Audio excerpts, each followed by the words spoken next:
So you want to win your wife back. You start searching online and getting bombarded with ads from all the experts claiming they can save your marriage in 4 weeks or less.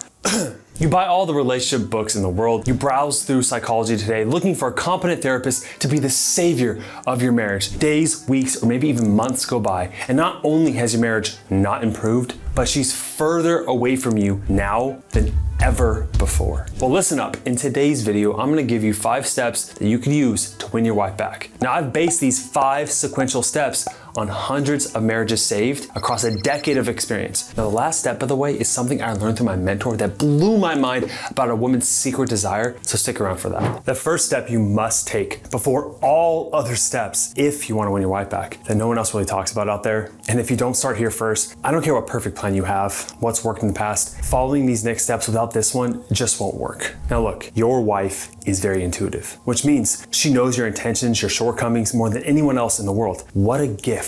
This is why when you first started making those changes to win her back out of neediness, she didn't care. She saw through those interactions and those manipulations as a bubble of lies. Action without proper intention is like giving a nicely wrapped gift with nothing inside. Putting substance into your action is forgiving her. Now you may be asking how. Look, she's hurt you. She said some mean things over the years, act like she didn't care, really hitting you where it hurts. You have to let go of that first, because if you don't, then you start taking action, these next steps won't matter. As soon as you forgive her and let go of what she's done, you can go into the next action and address it from a proper way for knowing why she is leaving you. Do you even know why your wife is leaving you? If you think it's because you haven't been home enough, or you haven't done enough chores showing you care about the house, or you haven't had enough fun with her, taking her on dates like you used to, brought her roses, all those things, or even knowing how to properly communicate with her, I'm sorry, but you're wrong. Those are the things she says are the issue. But deep down, they're not the real core issue. And not knowing the core issue stops you from taking the right actions. You do the same things over and over, taking steps further and further away from her heart and further away from restoring your marriage. It's exactly like giving you the wrong directions, hoping you can make it all by yourself. So the first action I tell men that I'm telling you right now leads to a clear path towards marriage recovery. You need to stop putting energy into the wrong actions and start instead by identifying the core level issues. Look, John came into my program about a month ago, and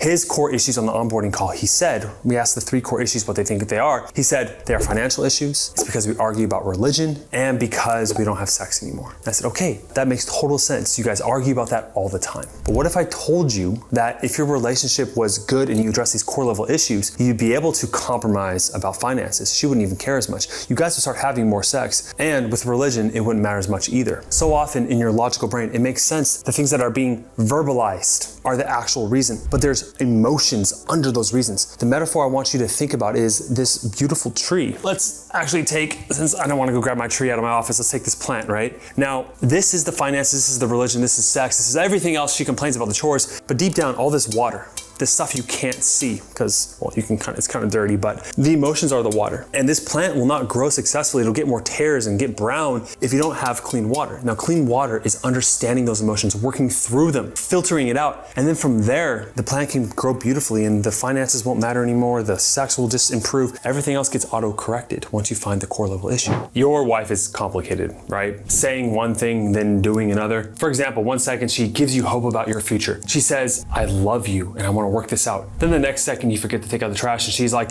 I can't trust you, I'm done. The feminine is chaotic by nature. It's oftentimes a beautiful disaster. However, despite that chaos and unpredictability, your wife does have a personal blueprint. There are universal truths about what she needs to be happy. For example, in the beginning of the relationship, you used to unconsciously take daily actions that filled up her soul, that filled up her heart and made her feel loved by you daily, which is why she was sweeter, nicer, more open. Decoding your wife's personal blueprint allows you to read her better than anyone else. And she knows by the end of the day that you know her better than she knows herself. And that's what she wants from you. After you're done watching this video, I have a whole playlist that you can check out on the channel dedicated to understanding her personal blueprint. Let me give you an example from my personal life the other day with my girlfriend. All right, it's a little bit of self-disclosure here. She came over randomly before she was going to work. Now, she was really upset because even though she scheduled the work, and from my perspective, she's supposed to go to work because that's my beliefs, she was pissed off that her boss said, hey, I might find coverage for you, and then didn't find coverage, so she had to go to work. Now, my first reaction to this, and a lot of guys probably obvious too. Logically is like, well, just go to work. You only have 1 week left and she's done with the job anyways. It's fine. It's just an hour of your time. All these different logical reasons why I think that her emotional outrage was not justified. And most men, that's what you do when your wives come to you with their seemingly small, insignificant dramas. But if I did that in that moment, I would make her feel not understood. She would feel like I just don't care about her problems, that I'm just trying to like minimize it, that she's disrupting my peace because I was busy working. And trust me, my go-to is like, I only have this much time to finish this video script. I have to like get back to this before 7 o'clock so I can go do yoga and I have all these goals, and it's like you're interrupting that. So when you try to dismiss her problems, she says to herself, I'm not a priority to him, right? And you start to take for granted her.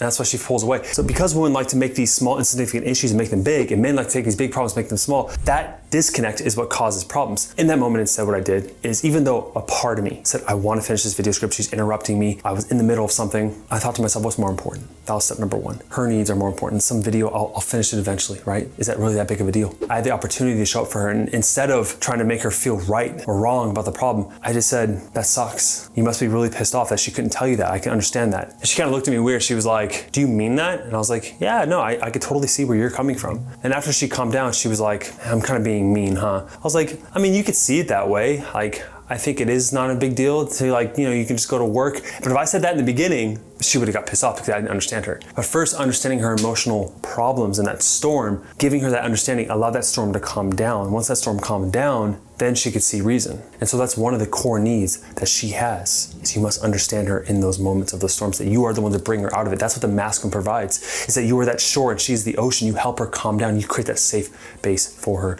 to make her feel safe. So that's about her. Now let's talk about you. What kind of man do you have to become? What kind of daily actions do you have to show her to keep her attracted, appreciating you, respected, seeing you as her literal God on earth? Ollie's one of my new clients in the Marriage Mastery Program. Love the guy to death. And he just made a post that I really wanted to screenshot and share with you on healthy masculinity and becoming the apex male. How crazy it was once upon a time, we all reacted to conflict with anger, emotions, and fear. I cannot remember the last time I acted in that capacity. It's no longer a part of my internal operating system. I can only see response with confidence, masculinity, and love as my go-to mechanism for conflict now. I have a whole video on this channel on the 15 pillars of masculinity that makes her fall in love with you daily. But what all these essentially showing here, which I showed you in the last thing of understanding her, is being non-reactive. Every time she says something about you, especially criticism about yourself or your behavior, your instant reaction is to defend, because you're making it about your needs. And instead, in that moment, if you get outside of yourself, understand where she's coming from, give her that empathy, put your needs aside just for a second till she calms down. Once you seek first to understand her, then you're more likely to be understood.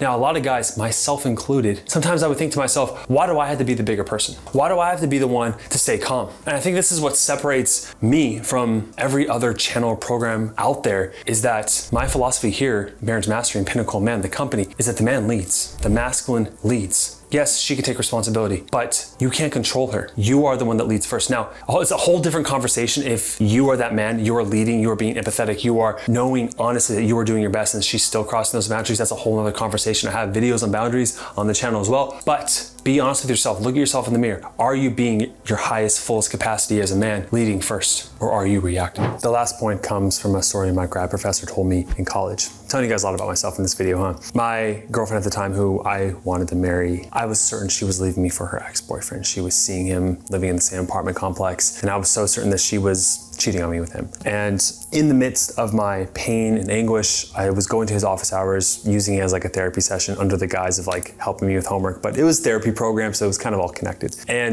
I said something to him. I said, how come women will just always leave you for a better man? Now, being the wizard mentor that he was, he could have fell into my frame of reality and said, what do you feel like you have to do better? Or what does this guy have better than you? Or all these other questions that are very logical in nature. Instead, he took this little phrase that cut through it all straight to the core. He said, Josh, when will you feel like you're good enough?